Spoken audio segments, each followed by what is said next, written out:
Hi everyone, today I will be talking about what I did for my prop box. And my prop box is called My Checkup.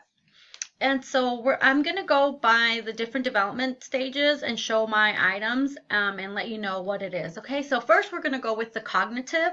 The following will help enhance the process and the use of conceptual perception and language by why we use any of these items. So I have a little medical brief case. And it says, ask the doctor. And then inside we have the mask, which is used for safety purposes if a child is sick. And most of these items you can just replenish, and they're very cheap to do it. And some of these you can create yourself. So this would be the face mask for safety.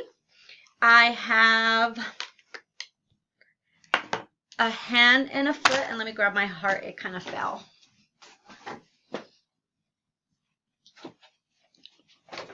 And these can actually be used so that you could tell the child, how you hold your friend's hands, how, hands work. The foot, it's a little plastic foot, and, if they're checking for diabetes, words that they've heard in their home, if their mom has diabetes, how their feet are supposed to look healthy and, not itchy and things like that. Things they probably have already heard at home. A heart spongy. These also help with social emotional because they're squishy. If a child is feeling anxious, they can just grab them and, start, just releasing some of that pressure. And so that's what would work for cognitive development. Now for social emotional, it's to be able to understand and manage personal and the needs of others and how to positively do behaviors with others. So Kleenex we would use in our medical box, and children could use this if they're crying, give it to their friends to clean their nose, safety, so cognitive, knowing what it's for. And then I have ice packs, and these are actually to develop empathy and feelings. And not only that, but they're textured, so again, if they're needing a little bit overwhelmed, we can grab these from our actual prop box and use it, in our safe space for our children. This one has more like a sandbox, like little pebbles inside. And so this would be like for our warm pack. We could put this in the microwave and warm it up for them. This one we could put in the freezer, and because it's not icy and there's no water involved, just so they could have that sensation. For physical and motor skills, the use of large body movement involving all body parts, large and fine motor skills. So in my box, I would have tongue depressors. And again, these are really easy. You can get a bag of all these at, Dollar General. And that way you're teaching them, after you put it in one of your friend's mouth, you throw it away for safety reasons. They get to use their fine motor skills on how to hold it with the whole hand or just 2 fingers, and then their friends in their mouth. We have a headlamp, if they're going to pretend like they're doing surgery, working the lamp through, how do you move it down, up to look in your friend's eyes or in their mouth like they do at the doctor. And I'm trying to turn it on for you guys. Oh, here it is. So fine motor skills on there's a little button here, how to use it. So they turn it off. A flashlight using their whole hand. Wrist motion, looking at something, it has a little flashlight, turn it on.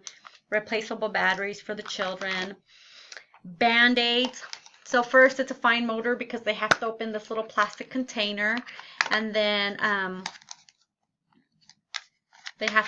there's the little sliding to use fine motors. Then they have to open the Band-Aids. And we would teach our children that, these are used if your friends have cuts. So building on that empathy, their friends are hurt. Fine motor skills on taking it off, putting it back on. Very easy to replenish again in those boxes. Then we have bandages and this one helps develop the wrapping of the bandage, but it also you're using fine motor skills, and you're using the tape to tape the bandage down. So these are like a 99 cents, again, at Dollar General. So you can always replenish these, and it helps because the children have to rip it. The good thing about this one is that they're really easy, so they get to use their fine motor skills, again, no scissors, and then place it in different parts of their, their arm, their legs, their knees, because they have scrapes. Tweezers, to take,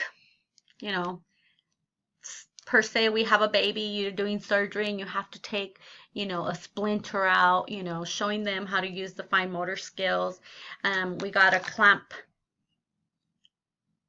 tweezer as well, if you have to hold something. I mean, they could put a little cotton ball in there or Band-Aid and be like, oh, we got something that we have to do an observation at Dr. Wise. The medical scrubs, and that one will help our children with large motor skills and safety as well. So here are the pants, and then we have the shirt. And actually it's stained brown, so it almost looks like there's blood, and it says emergency room personnel. And then their face mask, if they're going into surgery, washable. So kids can, reuse it. Even tying these, fine motor skills. The last development stage would be language and literacy. This is the beginning of sounds and the distinguishing language to begin conversation and to have some meaningful conversations. So I had these laying around, and I realized these are really good to develop language. It's a blood pressure cuff, and so they get to squeeze using fine motors, but then they get to read what their friend's pressure is. It's a way of saying numbers. It starts at 20, but they might not know that it's 20, but they'll know it's 2, 4, 6. So we're starting to encourage the learning of numbers and saying them. The next one is the digital thermometer, and this one again, very easy, plastic covers that you could have them put it in their friend's mouth, and then it'll come out the temperature, and having them starting to know digital numbers on thermometers. So it starts building that language. The magnifying glass, again, like I said, if we grab something and we're looking at it, the child talking about what they're seeing with the magnifying glass. Literacy and language. So we're encouraging all of that. Then we have a syringe, which is a medicine dropper, but the kids are thinking it's a syringe. They'll be using fine motor skills, but at the same time, they'll be remembering what their nurses tell them. It's going to be okay. So showing them empathy and language and literacy. It's going to be okay. You're fine. It's not going to hurt. And, using that. Then the stethoscope, putting them on and putting it in their friend's heart or in different areas, or even just moving it and talking about what they're hearing. Your heart goes ba-boom, ba-boom, or, oh, if you do this, this is what the sound sounds like. And a measuring tape. And this one, again, this will help children read numbers on the tape and write them down and say the numbers. So, how big is our head, or, you have a bump or a scrape of 4 meters or an inch. Encouraging that language. The one I enjoy the most, and that's just because me and my niece, my 3-year-old, play this a lot when she's giving me all this medicine. And so asking, your address, when are you doing this, having them use the pen, and helps them with writing, but asking questions, what is your name, your address, and you're going to have to take, my niece always says, you're going to have to eat Jolly Ranchers. I don't like Jolly Ranchers. So she goes, you're going to have to eat a Jolly Rancher a day to feel better, Auntie. And, she signed her name with an A. Then with the clipboard, Then the next one is a patient form. And this one is for classmates to ask themselves, well, how are you feeling from a happy face to a very sad face with tears?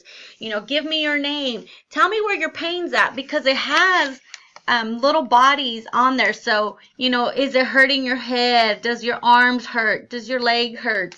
Letting them know what the form says so that they can start saying it. So when did the pain begin? Yesterday, today, a little while ago, or something to that fact. And then just simple questions. Do you have a fever? Do you feel hot? Are you feeling, you can't breathe? Do you have a headache? Do you have rashes? Do you have cuts? They'll be asking their own questions, even though it has a questionnaire here. They'll do their own questions. So it's promoting that literacy and that language. I hope that you guys enjoyed my Proc Box. It was a lot of fun doing the box, and I can't wait to see everybody's box. Thank you.